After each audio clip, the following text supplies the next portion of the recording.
Marty out here. Welcome to the Sophomore Drome. Only one comes out and two go in. And today we've got two bands. They've featured them quite a few times on the channel. We have got Black Sabbath and Paranoid up against Salisbury by Uriah Heep. So, as usual, it's the band that releases first goes first, and in this case it's Black Sabbath on their second album, Paranoid. Playing on here, of course, we have Ozzy Osbourne, Bill Ward, Tony Iommi and Geezer Butler. And this was released in September of 1970. And the first track on here is the classic War Pigs. That classic riff from Tony. Good little track. 7 minutes long, nearly 8 minutes long, but it's one of the classics. Up next is Paranoid. As much as it's a classic song, it is so overplayed. But I do like that riff. It's quite an addictive riff. Considering this is a track that they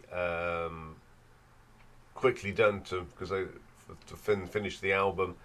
You can say that's pretty good, because sometimes hits that don't take long to write are always the big ones. Then we get Planet Caravan, which is a track I've never really got on with. I've always said this is more of a prog track than someone like King Crimson or Gentle Giant would have done, not Black Sabbath. It just does nothing for me. And then we have another classic, Iron Man. The best bit of this track is the bass line at the end from Geezer Butler. Absolutely tremendous. Up next, Electric Funeral. Great drumming from Bill Ward on this, but it's Geezer's bass playing that really makes the track. It's brilliant. Then we have my favourite track on here, and it's always been one of my favourite tracks by Black Sabbath, and it's The Hand of Doom. You've got one of Tony Iommi's classic riffs. The bass line's great on it. It's just a brilliant little song. Then we have Rat Salad. It's an instrumental. It's not that brilliant. I don't like it very much. Never have. And the album closes with another classic, Fairies Wear Boots. I think it's got probably one of the best guitar solos on this album. And I think it's a great vocal from Ozzy. I think it's one of his best ones on this album. It's just another phenomenal track. That was the last one. Now, okay.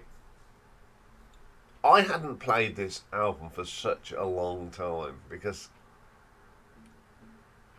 I do, everyone knows all the tracks on it, and I had it give it a listen a few times, and I thought, yeah, it is a mini greatest hits album in its own right, but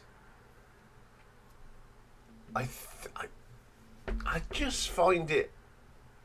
Do I really want to hear these songs all the time? No. I think that's the beauty of this album. If you listen to it now and again, it is good to hear. Well, that's enough of me rambling on. What did their critics say? Well, there's not been much. It didn't get much plug-in. The single Paranoid reached number 12 in the UK charts. But in a retrospective review, AllMusic Steve Huey cited Paranoid as one of the greatest and most influential heavy metal albums of all time, which defined the sound and style of heavy metal more than any other record in rock history. Ben Mitchell from Blender said it was the greatest metal album of all time. Debatable. According to Rolling Stone's Joe Levy, Sabbath ruled for bummed out kids in the 70s, and nearly every heavy metal extreme rock band of the last 3 decades, including Metallica, Nirvana and Slipknot, owes a debt of worship to Iommi's crushing guitar riffs. So this is what the critics in the out said. All Music gave it a 5 out of 5. Blender gave it 5 out of 5. Chris Gale gave it a C minus because he's just a pompous twit. Encyclopedia of Music, 4 out of 5. Mojo gave it a 5 out of 5. The Observer, 4 out of 5. Pitchfork gave it a 9.5 out of 10. The Rolling Stone Album Guide gave it a 5-star, Spin 5, and Sputnik Music 4. So how did it chart? Well, it did quite well. It got to number 1 here in the UK. Number 12 in America, which is pretty good. Number 1 in the Netherlands. Number 4 in Australia. And certifications, it went gold in Australia, platinum in Canada, gold in Germany. Now it's got 2 discs. Originally in the UK got a gold, but when it had a 2008 release, it went platinum. 4 times platinum in the States. Okay, song quality. I'm going to have a look at the nuts and bolts now. The song quality of this album, they're pretty good songs. And there are so many firm favourites on this and classics. So I've got to give it a 4 out of 5. Production. Very good production. It doesn't sound dated. It sounds raw. It sounds plug-in and go rock, metal, whatever you want to call it. So I'm going to give that a 4 out of 5. Reception went down a storm. I mean, even for the Americans to get it and get it at number 12, pretty good. But in Europe, it was did well. It was top 10 in most countries in Europe. So I've got to give that a 5 out of 5. Cover design, I don't like the cover. It's not the cover they wanted, for starters. And it wasn't the title of the album they wanted. They wanted it to be called War Pigs. It's this sort of samurai blurred picture. It's not very good. So I'm going to give that a 3 out of 5. So for Paranoid by Black Sabbath gives us a grand total of 16 out of 20. Okay, let's move on to the second contender, and Uriah Heep. Now, Uriah Heep have been around a long time. They're still going strong today. They've had many changes, but in 1971 they released their second album called Salisbury. So on here we've got David Byron, who does lead vocals except Lady in Black and High Priestess. Ken Hensley, guitars, all matter of keyboards and lead vocals on Lady in Black and High Priestess. The legendary Mr. Mick Box on lead and acoustic guitars and vocals. On the bass for this is Paul Newton, and he does some vocals. And the drummer is Keith Baker, but long before Lee and Gary. So the first track on here is the magnificent Bird of Prey. Classic Uriah Heep, classic David Byron, that shrieky voice and the great guitar work of Mick Box. Brilliant track. The second track, The Park, is one of the deep cut tracks off this album. It's very, very gentle, and it's got some nice vocals. When you've got people like Ken and David on the album and the backing vocals of Mick, it's a really lovely song, and I really like that one. Time to Live, heavy start to this, some great guitar work from Mick Box, and I think this is a brilliant track. Then we get Lady in Black. Now, the reason Ken sings this is because David didn't like the song. So, legendary producer Jerry Braun said, Ken, you wrote it, you sing it. And he does a great job. And I love this track. It's the best track on the album. And it's just a classic. Big favourite still today. Up next is High Priestess, and it's one of the great little rockers, and it's another Ken song.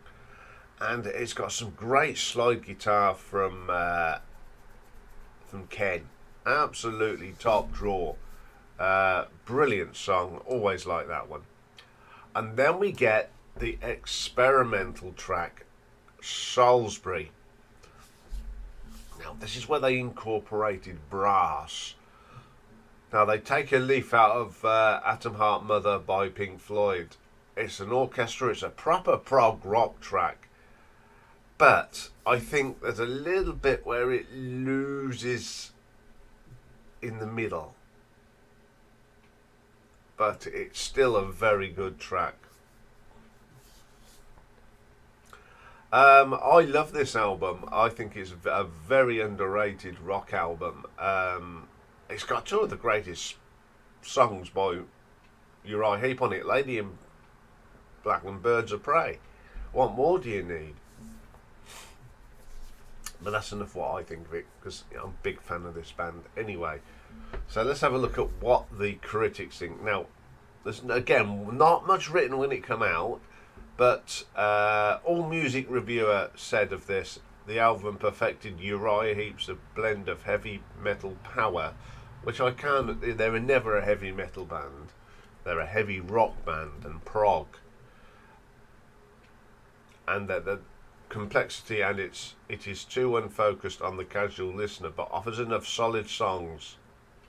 Martin Popoff described the album as a dark down and a failed experiment in putting the cause of the slip of the prog rock nightmare of the title track to the hatchet.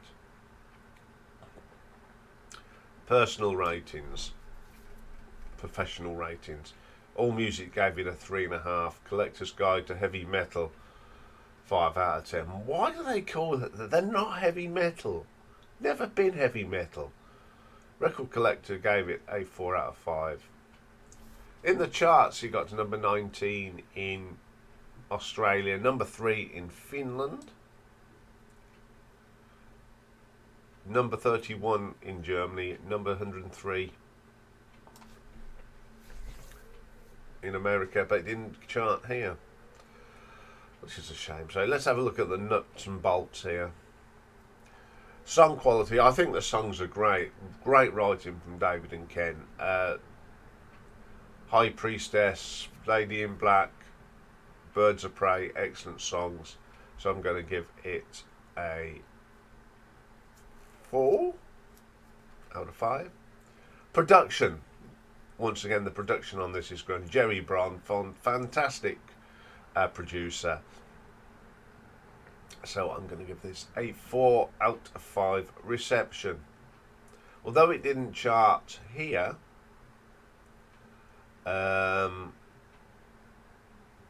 it did well. It charted other places. But as time's gone on, people do see this as a very underrated album. So I'm going to give that a 3 out of 5. Cover design. I like this cover. A tank. Well, it's called Salisbury Plain, tanks. So I'm going to give that a 4 out of 5. So for Salisbury by Uriah Heep, gives us a grand total of 15 out of 20. Just 1 point into it in this week, but just because the nuts and bolts say Paranoid is the better album, I'm going to be pretty brutal and say I'm a bit tired of Paranoid album now. As I said, I only play it now and again because I don't know. The songs are just embedded in you, but they don't give me the same zing as they did. If I never hear War Pigs again, I won't get upset or paranoid. But Salisbury, I've got quite an affection for this album. It just seems it didn't get the love it deserved.